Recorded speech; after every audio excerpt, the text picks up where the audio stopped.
Oh, my days. Every time I'm looking on social media and I doom scrolling, I see some sort of absolutely breathtaking attack, some massive robbery in broad daylight. It's just getting more and more violent, more and more. I mean, these people must know that they can get away with this stuff. I mean, look at that.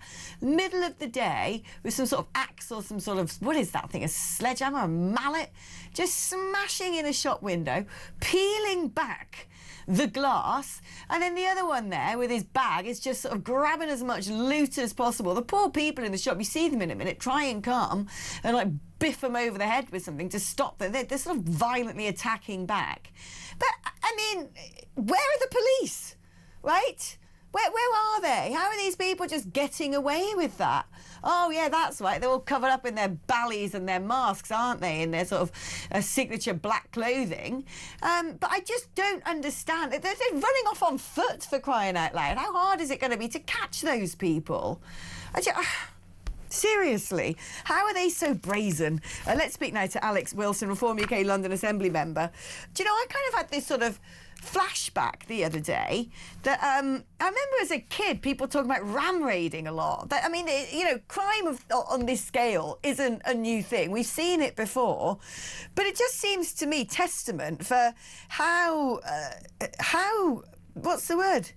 How they can act with impunity, how unfearful they are of law enforcement in this country, because it's not like they're going late at night with a getaway vehicle. They're just like banging in a shop window in the middle of the day.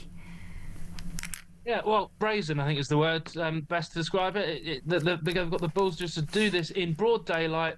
Lots of people watching, you know, filming it on the phone. You know, that's how we seen those clips which have gone viral on social media. That was the incident on, I think, Saturday morning in Richmond. But that's one of only only one of quite a few similar incidents in the last week or two.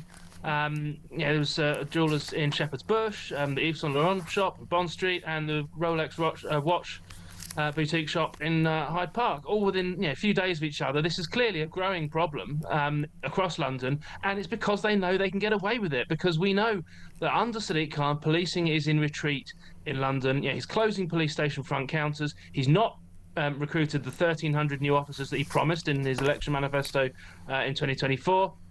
Things like the Parks Police, Safer Schools officers, all of those are being cut back. And as I say, policing is in retreat, and it's no wonder that these criminals think they can just get away with doing this in broad daylight with everyone watching, because they know they're never going to get caught. What I'm struggling to actually wrap my head around is this cadre of gaslighters now who keep popping up on social media telling us that London's safer than it's ever been before, which is absolutely nobody's lived experience, to coin one of the favourite phrases of the left. In the London Assembly, do you have access to those statistics? Can you actually give us a clearer picture? Because I just find it unfathomable that they're saying, oh, well, knife crime's gone down, homicide rates have gone down. I'm like, seriously? Yeah, I mean, there's all sorts of crimes out there, and as a result, there's all sorts of crime statistics. And one thing that Sadiq Khan is very good at is cherry-picking the particular stats that make his case on any given day. And the one thing he's been talking about recently, and this is to be welcomed, of course, is that homicide has fallen to a relatively historic low. And that's a good thing, because obviously we don't want people getting killed on London streets. But that's a fairly low-volume crime that actually doesn't affect that many people directly. But if you look at the high-volume crimes, burglary, shoplifting, I mean, this goes well beyond ordinary shoplifting, but shoplifting itself is under a huge epidemic. Street robbery, with the mobile phone theft capital of Europe, rape reported every hour, sexual assaults going up, all those crimes that affect thousands and thousands and thousands of Londoners on a daily basis, all of those are up if you compare the start of Khan's mayoralty and where we are now. So don't just pick one stat from one year to the next. Look at the broad picture of crime and safety in London on his watch, and right across the board, it's got worse. It's what everyone feels, it's what everyone sees, and he's got to be held to account for it. That's what we're trying to do. How are you going to do that, by the way? I mean, let's talk about London. You are Reform's Assembly member right now. I think you're there by yourself, right? But let's see if you get more mates with you in the future. But what would be your London-centric approach to all of this?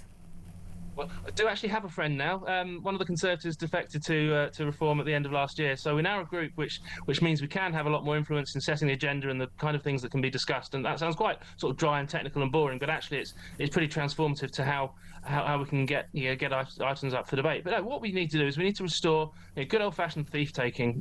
The police should be there to catch criminals, not to be social workers, and also not to be net zero zealots. They're spending £28 million over the next 3 years decarbonising the police estate while slamming the front doors of those police station front desks in the face of Londoners. It's ridiculous. Transitioning breakneck speed to electric vehicles, which don't have the range, don't have the they're just not suitable yet. The technology isn't good enough to replace the existing stock with those vehicles, and yet because Sadiq has an accelerated green target of net zero by 2030, all the constituent bodies of the Greater London Authority are having to rush, hurtling breakneck speed into this. It's absolute nonsense. I want the police to be out there on the streets catching criminals. In the last 3 years, the use of stop and search has halved in London. Now, that's a technique that I believe is very, very powerful at getting knives and other things off the streets. And it's no surprise that from 2016, when Khan became mayor, to now, knife crime is up 2/3 because he's not using that tool to get those weapons off the street. That's what we'd do differently.